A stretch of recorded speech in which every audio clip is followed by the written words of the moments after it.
अस्सलाम वालेकुम दोस्तों, कैसे आप? ठीक ठाक। क्या यूट्यूब जो है पाकिस्तान में फिर से बैन होने जा रहा है? तो नहीं, बिल्कुल नहीं, बिल्कुल भी जो है बैन होने नहीं जा रहा। सुप्रीम कोर्ट ने जो है सिर्फ़ और सिर्फ हैंड दी है कि अगर आपने ये चीज़ें जो है यूट्यूब से नहीं हटाई, यूट्यूब से वालों से कहा है, तो हम यूट्यूब को फिर से बंद करेंगे। तो इसका सलूशन क्या है? इसका सलूशन ये है कि यूट्यूब वाले को चाहिए कि जो भी गैर अखलाक़ी या जो भी सुप्रीम कोर्ट कहते हैं कि ये चीज़ें जो है आपने यूट्यूब से हटानी है, तो यूट्यूब वाले को चाहिए कि बिल्कुल जो है वो हटाए और अच्छे अच्छे कंटेंट क्रिएटर जो है उसको वहाँ पर रहने दें।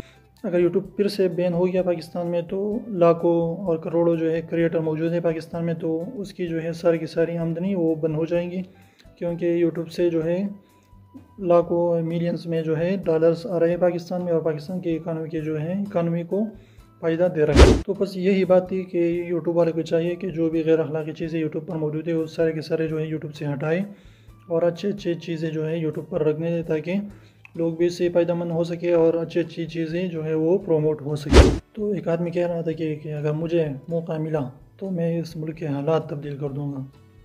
तो पास में बैठी बीवी ने कहा कि पहले अपना शलवार तब्दील करें, सुबह से मेरा पहना हुआ है।